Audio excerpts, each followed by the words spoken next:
Madame la ministre, allez-vous renoncer à l'effort de près de 8 milliards d'euros que vous demandez aux collectivités? Je pense notamment à la pérennisation et à l'extension du DILICO, ce dispositif insensé qui permet à l'État de ponctionner les collectivités sans tenir compte des réalisations ou des services qu'elles doivent développer et sans même en garantir le remboursement.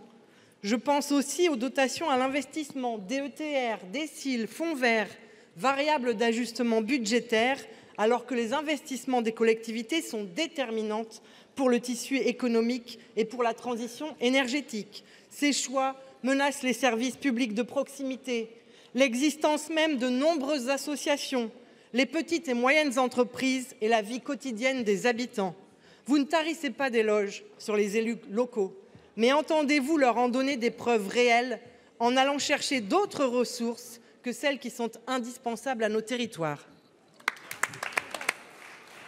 Pour vous répondre, la parole est à Madame la ministre de l'Aménagement du territoire et de la décentralisation. Vous avez la parole.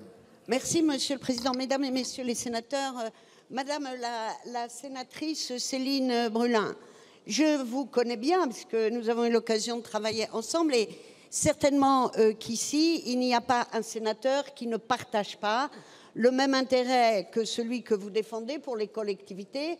Et permettez-moi d'affirmer aussi l'attention que je porte et celle que le gouvernement porte aux collectivités. D'ailleurs, je vois dans les tribunes beaucoup d'élus locaux. C'est la semaine du Congrès des maires. Je suis très heureuse de les saluer. Concernant les finances locales, alors je l'ai dit, vous allez avoir l'impression que je me répète, mais les faits sont tenaces. Je rappelle le montant des transferts de l'État vers les collectivités au budget de 2026. 154 milliards. Je rappelle que les dotations globales de fonctionnement ont été maintenues.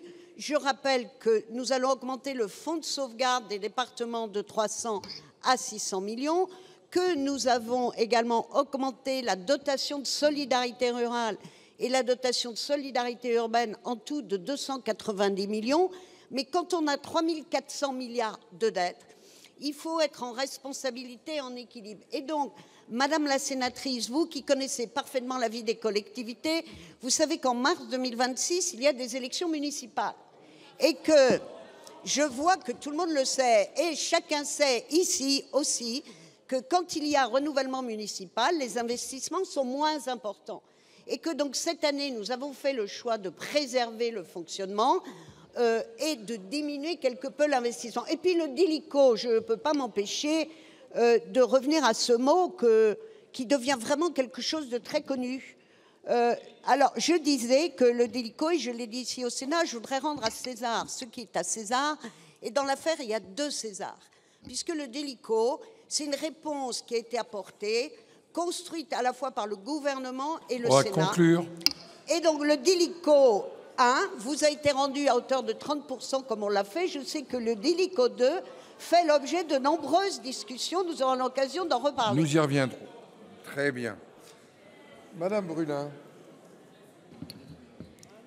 Madame la ministre, je ne sais pas comment vous trouvez ce chiffre de 150 milliards, parce qu'en 2024, les transferts de l'État vers les collectivités, c'était 105 milliards et que depuis, ils n'ont cessé de diminuer.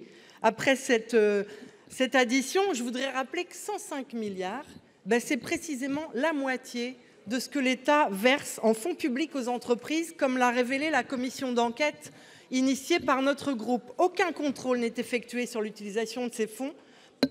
En revanche, nos communes doivent répondre à des appels à projets, se conformer à des programmes nationaux et justifier de l'utilisation du moindre euro. De même, pas une exonération de cotisation n'est remise en cause pour les employeurs privés, malgré des effets tout à fait discutables sur l'emploi et mortifères pour les budgets de la sécurité sociale et de l'État. Mais les collectivités, elles, comme les hôpitaux ou les SDIS, du reste, subissent une augmentation de 3 points par an du taux de cotisation à la CNRACL, et ça jusqu'en 2028. Alors non, votre budget n'est ni responsable ni frugal, ce sont des choix politiques que nous contestons.